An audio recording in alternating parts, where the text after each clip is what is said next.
আসসালামু আলাইকুম এভরিওয়ান, সবাই কেমন আছেন? তো আশা করি সকলেই অনেক ভালো আছেন। এএসডি টেকের নতুন একটি ভিডিওতে আপনাদের সকলকে স্বাগতম। তো আজকের ভিডিওতে আমি আপনাদেরকে দেখাবো আপনারা কিভাবে ব্র্যাক ব্যাংকের ডিপিএস অ্যাকাউন্ট ঘরে বসে এনকেশমেন্ট করবেন বা ঘরে বসেই ভাঙবেন।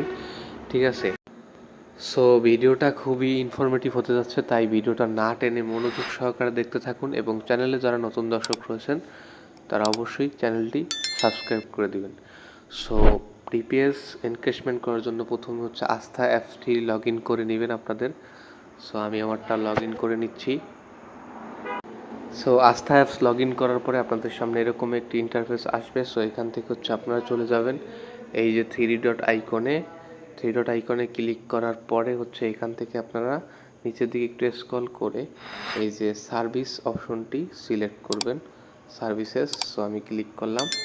সো ক্লিক করার পরে এখান থেকে অনেকগুলো অপশন আসবে। সো এখান থেকে আপনার এই যে ডিপিএস এনকেশমেন্ট এটার উপর একটা ক্লিক করবেন। সো আমি ক্লিক করলাম। ক্লিক করে এই যে নেক্সট অপশনে ক্লিক করতে হবে। সো নেক্সট অপশনে ক্লিক করার পরে আপনাদের যতগুলো ডিপিএস অ্যাকাউন্ট আছে ব্র্যাক ব্যাংকে সব অ্যাকাউন্টগুলো কিন্তু এখানে শো করবে। সো আপনারা যেই অ্যাকাউন্টটাকে এনকেশমেন্ট করতে যাচ্ছেন সো সেটার উপর একটা ক্লিক করবেন। সো আমি প্রথমটাই এনকেশমেন্ট করব, তাই ক্লিক করলাম। সো ক্লিক করার পরে একটু লোডিং নেওয়ার পরে এখান থেকে আপনাদের ইনফরমেশনগুলো দেখাবে, ডিপিএস অ্যাকাউন্টের সকল ইনফরমেশন। আপনারা এখন ডিপিএসটা ভাঙলে কত টাকা পাবেন সেটাও এখানে অ্যামাউন্টটা শো করবে। সো এখান থেকে সব কিছু পড়ে নিয়ে আপনার এই যে বক্সে একটা টিক মার্ক তুলে দিবেন, এই যে I agree to terms and condition, এটাতে টিক মার্ক দিয়ে আপনার সাবমিট অপশনে ক্লিক করবেন।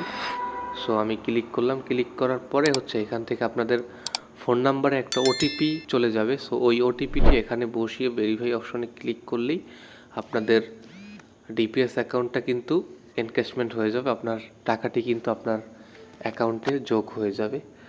সো আমি আমার অ্যাকাউন্টটা এনকেশমেন্ট করব না এখন, সো তাই আপনাদেরকে আর এনকেশমেন্ট করে দেখাতে পারলাম না। সো আশা করি এরকমভাবে করলেই আপনাদের অ্যাকাউন্টটা এনকেশমেন্ট হয়ে যাবে এবং আপনাদের যে টাকাটা সাথে সাথেই আপনার মূল অ্যাকাউন্টে যোগ হয়ে যাবে। সো ভিডিওটা যদি ভালো লেগে থাকে তাহলে অবশ্যই ভিডিওতে লাইক কমেন্ট শেয়ার করবেন। আর ব্র্যাক ব্যাংকে কিভাবে ঘরে বসে অ্যাকাউন্ট করতে হয় সেই ভিডিও যদি দেখতে চান তাহলে ভিডিওর ডেসক্রিপশনে অথবা এই ভিডিওর এন্ড স্ক্রিনে সেই ভিডিওটা দেওয়া থাকবে। সো দেখে আসবেন। ভিডিও ভালো লাগলে লাইক কমেন্ট শেয়ার করতে ভুলবেন না, আর চ্যানেলে নতুন দর্শক হলে সাবস্ক্রাইব করতে ভুলবেন না। ধন্যবাদ সবাইকে, ভালো থাকবেন, সুস্থ থাকবেন, দেখা হবে পরবর্তী ভিডিওতে। আল্লাহ হাফেজ।